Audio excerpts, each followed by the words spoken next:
रायगढ़ जिले के करजत तालुका में प्रस्तावित टोरेंट, पोशीर और शिलार परियोजना के खिलाफ स्थानीय लोग सड़क पर उतर आए।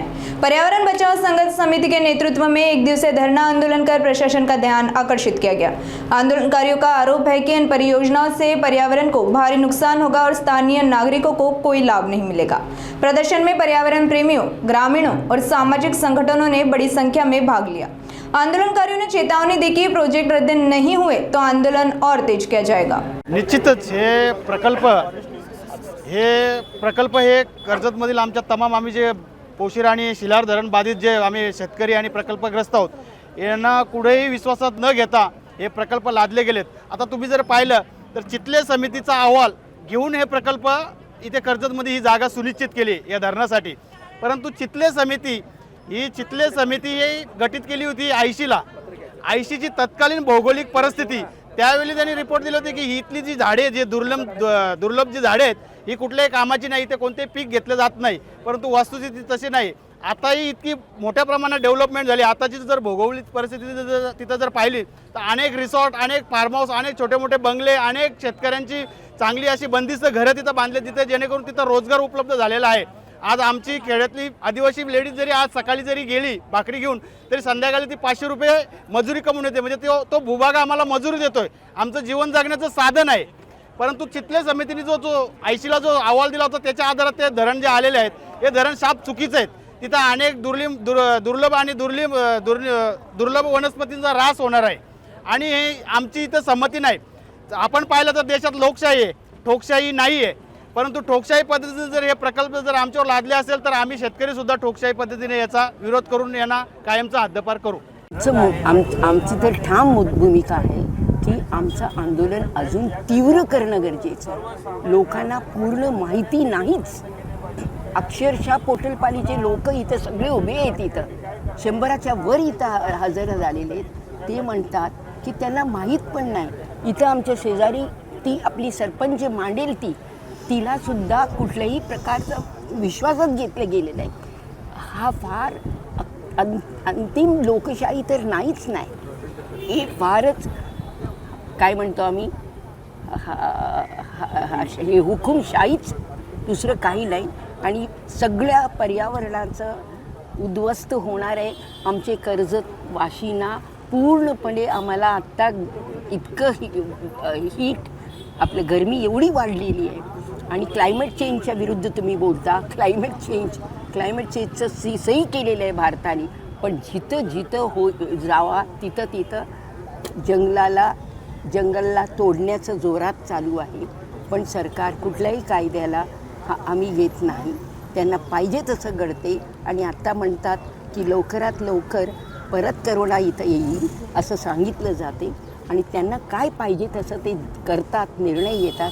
कारण हा कायदा आपलंच नाही ना, आपल्या जनतेचं नाहीच नाही। हा पर्यावरणाचा उद्ध्वस्त करण्याचा हे सगळे निवडून आलेली लोक आहे। फक्त आपल्या कंपन्या जे आहेत, प्रायव्हेट कंपनीज, भांडवलदार कंपनी, मोठे कंपन्या यांचं आणि सरकारचं संगनमत आहे आणि प्रशासन त्याच्यासाठी अंमलबजावणी करते। हेच काम आहे, आमची कुठलीही कामं करत नाही। हा आमचं सर्वात प्रथम आमची भूमिका आहे। असल्या प्रकारचं जो निर्णय झालेला आहे हे सांगतात की हित होणार आहे। आमच्या कर्जतचा काही हित होणार नाही। पूर्ण देशभर आम्हाला माहिती आहे, उधळपट्टी झालेली आहे आमच्या पर्यावरणाचा, सगळ्यांना माहिती आहे। पूर्ण कर्जत तालुक्याच्या वतीने आज एक दिवसीय धरणे आंदोलन इथे आयोजित केलेलं आहे। आपण सोशल मीडियाच्या माध्यमातून ऑलरेडी पाहिलं असेल का कर्जतमध्ये कोंढाणा, पोशीर, शिलार, पाली बुतिवली असेल, पूर्वीचा टाटा आणि आता टोरेंट हे सर्व प्रकल्प होत आहेत कर्जतमध्ये। 8 ते 9 धरणं कर्जतमध्ये होत आहेत आणि आता आपण पाहिलं असेल इतक्या प्रचंड उन्हामध्ये सुद्धा आज आपण इथे मोठ्या संख्येने इथे सर्व आलेले आहेत। आणि याचं महत्त्वाचं कारण असं आहे का हजारो हेक्टर जागा जी आहे ही फॉरेस्टमध्ये त्याच्यामध्ये संपादित होते या सर्व प्रकल्पांसाठी आणि मोठ्या प्रमाणामध्ये लाखो झाडं तोडली जाणार आहेत आणि चारी बाजूनी कर्जतचं एक दिशा उरलेली नाही आहे का ज्याच्यामध्ये तिथं प्रोजेक्ट नाही आहे। आणि मग टाटासारखा प्रकल्प तिथं असताना कुठल्याही प्रकारचा कर्जतच्या लोकांना 1%सुद्धा वीज कुठली सबसिडी किंवा मोफत दिलेली नाही आहे किंवा कर्जतच्या लोकांचा अंधार दूर झालेला नाही आहे। हा सुद्धा कर्जतच्या लोकांना 10-10 तास अंधारात राहावं लागतं आहे। आणि मग असं असताना 3 किलोमीटरच्या परिसरामध्ये एक टोरेंटचा प्रकल्प इथं उभा करतायत.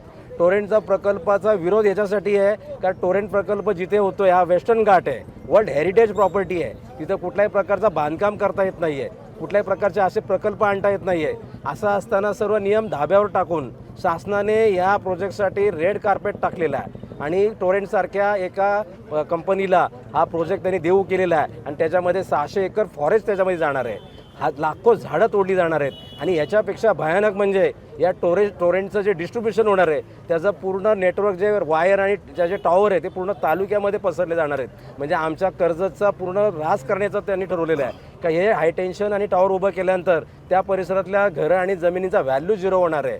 आणि त्याच्याही पेक्षा आपण बघतोय सर्व घामाने आता हे झालेले आहेत का कर्जतचं टेम्परेचर पूर्वी असं नव्हतं. कर्जतच्या लोकांना कधी ACची गरज लागली नाही, परंतु इतक्या मोठ्या प्रमाणामध्ये जो पर्यावरणाचा ऱ्हास सुरू आहे आणि याच्याही पेक्षा जर लाखो प्रमाणात जर झाडं तोडली गेली तर कर्जतमध्ये जे पर्यटक येत आहेत, कर्जतच्या लोकांचा जो उदरनिर्वाह ज्याच्यावर आहे, जे छोटे मोठे फार्म हाऊस इथे उभे केलेले आहेत, ते जर पर्यटकांनी जर इथं पाठ फिरवली तर कर्जतला MIDC नाही आहे, कुठली इंडस्ट्री नाही आहे, कर्जतच्या लोकांच्यावर उपासमार येऊ शकते.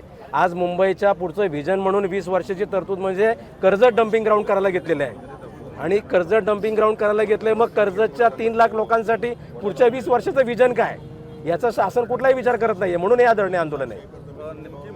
वरची लढाई सुरूच राहणार आहे. त्याच्याही पुढे जाऊन आम्ही टोरेंट संदर्भातली आता PIL दाखल करायला घेतलेली आहे. सुप्रीम कोर्ट आणि हायकोर्टमध्ये सुद्धा आम्ही ते PIL दाखल करतोय लवकरच. ग्रीन ट्रिब्युनलमध्ये सुद्धा आम्ही त्याची तयारी केलेली आहे. दोन्ही लढाया त्याच्यामध्ये सुरू आहेत. या आंदोलनाचा मागचा एक मुख्य हेतू तुम्हाला सांगतो का कर्जतच्या लोकांना एक प्रकारे एक नॅरेटिव्ह पसरवला जात होतं का हे प्रकल्प आल्यानंतर कर्जतला रोजगार वाढणार आहे. अजिबात साफ चुकीचं आहे. कारण कुठल्याही प्रकारचे ग्रीन प्रोजेक्ट नाही आहे.